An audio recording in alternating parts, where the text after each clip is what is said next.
Hello there folks, welcome back to GRIF-FINds. So today we're going to look at the RC unit and how to understand the depth meters that are on it. Stick around.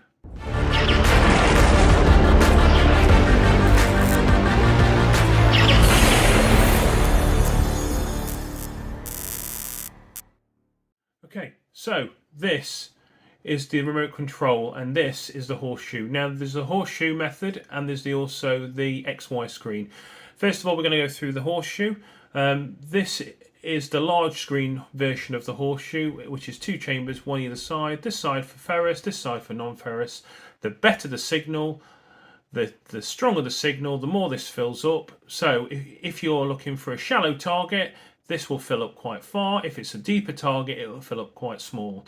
Alternatively, if it's a small target, it may only fill up, and it's shallow, it may only fill up this little tiny bit here, a little bit at the bottom.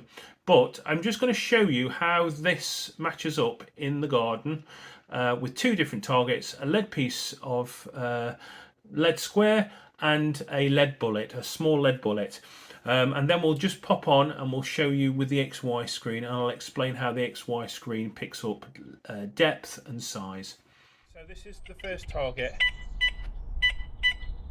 Yep. And then as I bring it down, you'll see that that bar gets bigger and bigger and bigger until it's almost full. And then as I'm virtually on it, it overloads. Now that there shows you depth. Okay, so as it gets closer, it gets fuller. Okay, until the sound overloads. Okay, so next we're just going to show you this small caliber bullet, which is here. So the same again, same principle. So we're going to come down on that from a distance, and you'll see it isn't until it gets to probably about 3 inches that it starts to pick that up.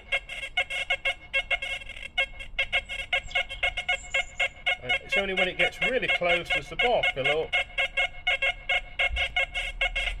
Okay, and again it overloads when it's literally on top of it, it overloads.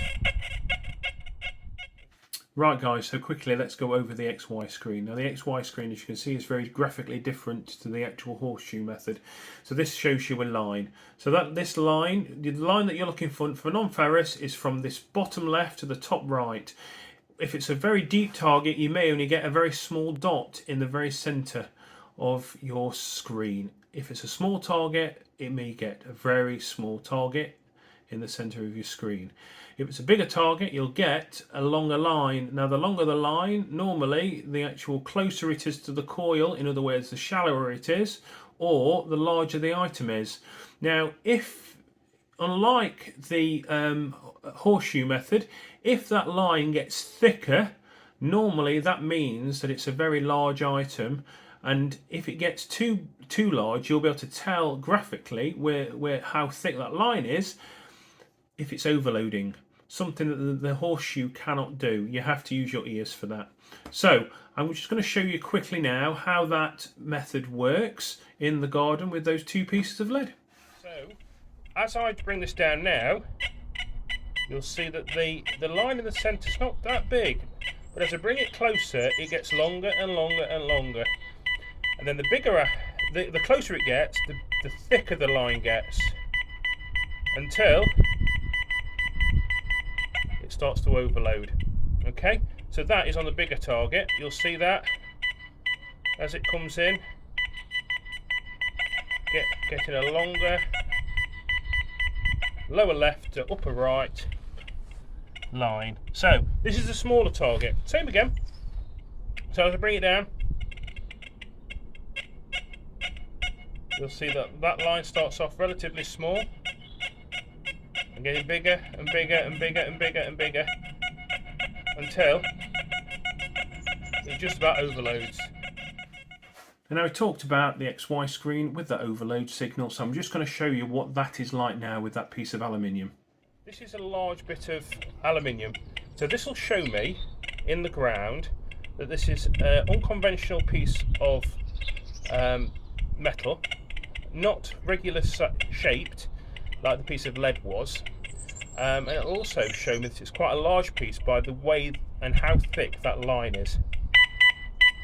As I get closer to it, it starts to overload, as you can probably see. Yeah. So on the XY screen, you can see it's an unconventional piece of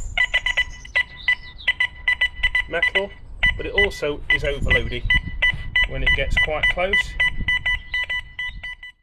And that's it. My preferred method is the XY screen. I use an audio response normally of 4 because I like to be able to hear those deeper targets. And I use the XY screen with a zoom of 7, I think. So, and that's it. Now, if you enjoyed this, don't forget to like and subscribe, and we'll see you on the next.